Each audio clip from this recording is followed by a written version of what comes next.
Assalamualaikum warahmatullahi wabarakatuh. Bertemu kembali dengan mata pelajaran prakarya pada pertemuan ketiga. Sebelum kita memulai pertemuan ketiga hari ini, kita berdoa terlebih dahulu supaya ilmu yang diperoleh bermanfaat dan barokah. Amin. Berdoa mulai. Berdoa selesai. Anak-anak, hari ini kita akan belajar mengenai pengolahan bahan pangan serealia, kacang-kacangan, dan umbi menjadi produk pangan setengah jadi. Tujuan pembelajaran pada hari ini yaitu 1. Mengemukakan pendapat tentang keragaman produk pangan serealia, kacang-kacangan, dan umbi setengah jadi sebagai ungkapan rasa bangga dan wujud rasa syukur kepada Tuhan dan bangsa Indonesia.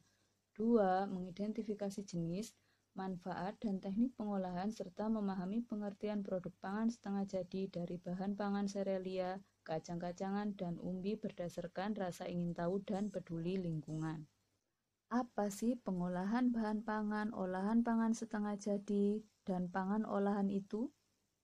Pengolahan bahan pangan adalah suatu kegiatan merubah bahan mentah menjadi bahan setengah jadi dengan tujuan untuk meningkatkan kualitas dan memperpanjang masa simpan bahan pangan. Olahan pangan setengah jadi atau produk pangan primer adalah mengolah bahan baku pangan dengan proses pengawetan, baik pengawetan secara kimia, fisik maupun mikrobiologi menjadi aneka ragam olahan pangan setengah jadi sebagai bahan baku pangan. Pangan olahan adalah makanan dan atau minuman hasil proses dengan cara metode tertentu dengan atau tanpa bahan tambahan pangan. Lalu, apa keuntungan bahan pangan yang diolah menjadi bahan pangan setengah jadi? Keuntungannya yaitu 1. Menjadi bahan baku yang fleksibel untuk industri pengolahan lanjutan. 2. Dapat diperjualbelikan antar daerah dan sebagai komoditas ekspor. 3. Aman dalam distribusi dari satu tempat ke tempat lainnya. 4. Dapat dikemas lebih ringkas. 5. Menghemat ruangan dalam penyimpanan. 6. Mengurangi biaya dalam penyimpanan. Dan yang terakhir, tahan lama dan lebih kuat dari cuaca dingin atau panas. Selanjutnya, jenis dan karakteristik. 1. Jenis olahan pangan setengah jadi dari bahan serealia. A. Beras. Olahan pangan setengah jadi dari beras yaitu kerupuk gendar, rengginang, tepung beras, bihun, dan beras instan. Kerupuk gendar dan rengginang yaitu kerupuk yang terbuat dari adonan nasi yang dikeringkan dengan cara dijemur di bawah panas matahari selama 2-3 hari hingga kering. Tepung merupakan partikel padat yang berbentuk butiran, baik butiran kasar maupun butiran halus. Sedangkan beras instan merupakan beras yang diolah melalui 3 kali penggilingan dan penyaringan. Olahan pangan setengah jadi selanjutnya dari jagung, yaitu jagung pipil kering, beras jagung, tepung jagung atau maizena, dan jagung instan. Berikutnya olahan pangan setengah jadi dari gandum, yaitu whole oat, aneka pasta, dan tepung gandum atau terigu. Pasta dibuat dari gandum yang memiliki rasa agak manis. Tepung gandum merupakan tepung yang terbuat dari seluruh bagian biji gandum yang dihaluskan, mulai dari kulit ari, kulit terluar, hingga bagian dalam biji sehingga tepung gandum memiliki warna kecoklatan. Sedangkan tepung terigu yaitu tepung yang terbuat dari bagian terdalam biji gandum yang dihaluskan sehingga tepungnya berwarna putih susu. Mie adalah sejenis pasta yang terbuat dari berbagai adonan tepung. Yang terakhir, olahan bahan pangan setengah jadi dari serealia yaitu dari sorghum. Ada biji atau beras sorghum dan tepung sorghum. Kelebihan tepung sorghum yaitu tekstur tepung lebih halus dibanding tepung jagung, namun mendekati terigu dan tepung beras. Yang kedua, ada jenis olahan pangan setengah jadi dari bahan kacang-kacangan. A. Olahan bahan pangan setengah jadi dari kacang tanah, yaitu kacang kering, kacang kupas. B. Olahan pangan setengah jadi dari kacang hijau, yaitu tepung kacang hijau. Dan yang terakhir ada olahan pangan setengah jadi dari kedelai, yaitu kedelai kupas kering, tempe, dan tahu.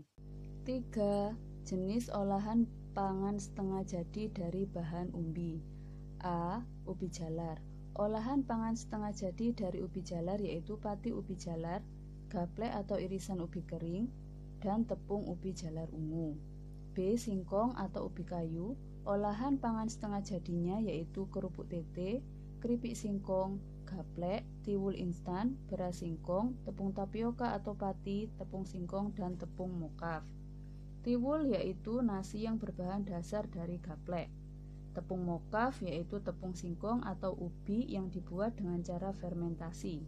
Kerupuk opak berasal dari Jawa Tengah dan kerupuk tete dari Madura merupakan kerupuk dari singkong yang melalui proses pengukusan dan perebusan. Yang C, olahan pangan setengah jadi dari talas yaitu tepung talas. Dan yang terakhir, olahan pangan setengah jadi dari kentang yaitu tepung kentang dan kentang beku. C. Teknik pengolahan. Ada 3 macam teknik pengolahan. 1. Pengawetan secara fisik. 2. Pengawetan secara biologis. 3. Pengawetan secara kimiawi. 1. Pengawetan secara fisik. A. Pengawetan dengan suhu rendah, yaitu memasukkan bahan pangan pada lemari pendingin. B. Pengawetan dengan suhu tinggi, dengan cara dipanaskan, misalnya merebus atau menggoreng. Ada 2 faktor yang harus diperhatikan dalam pengawetan dengan suhu tinggi, yaitu 1. Jumlah panas mematikan mikroba pembusuk dan patogen. 2. Jumlah panas tidak menyebabkan penurunan gizi dan cita rasa makanan. Berdasarkan penggunaan suhu, waktu, dan tujuan pemanasan, proses pemanasan dapat dibagi dalam 3 kelompok besar, yaitu proses sterilisasi, pasteurisasi, dan blanking. Sterilisasi merupakan proses membebaskan bahan dari semua mikroba dengan suhu tinggi, 121 derajat Celcius selama 15 menit. Pada makanan dikenal sterilisasi komersial, yaitu sterilisasi yang biasanya dilakukan terhadap sebagian besar pangan di dalam kaleng atau botol. Pengalengan atau pembotolan sendiri yaitu pengawetan bahan pangan yang dipak secara hermetis, artinya kedap terhadap udara, air, mikroba, dan benda asing lainnya. Pasteurisasi merupakan suatu proses pemanasan bahan pangan pada suhu di bawah titik didih air. Blanking merupakan pemanasan awal pada bahan nabati segar sebelum pembekuan, pengeringan, atau pengalengan. Yang kedua, pengawetan secara biologis. A. Fermentasi. Fermentasi di sini mengubah karbohidrat menjadi alkohol. B. Enzim. Enzim merupakan biokatalisator yang bisa mempercepat reaksi kimiawi. Dan yang terakhir, dengan menggunakan bakteri laktat atau lactobacillus, yaitu penggunaan mikroorganisme untuk pengawetan. Yang ketiga, pengawetan secara kimiawi. A. Penggunaan pengawet alami.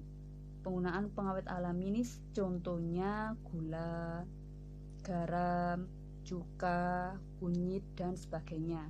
B. Pengawet sintetis atau bahan tambahan makanan seperti asam benzoat, kalsium benzoat, kalium nitrit, dan sebagainya.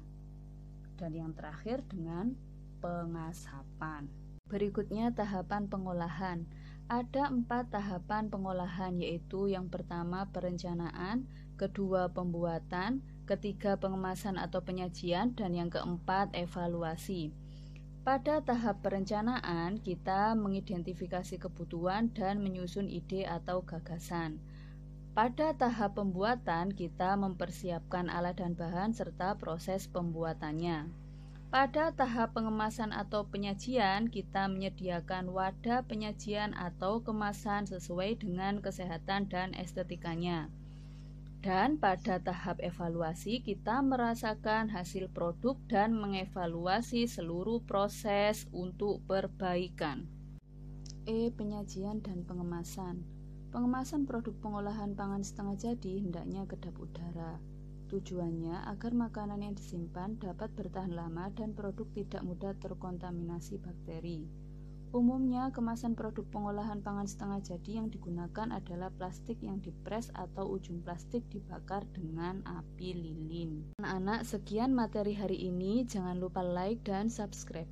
Karena materi pengolahan sudah habis, maka minggu depan akan diadakan ulangan harian. Tetap jaga kesehatan, terus belajar dan beribadah. Selamat berpraktek pengolahan untuk tugasnya, dan saya akhiri. Wassalamualaikum warahmatullahi wabarakatuh.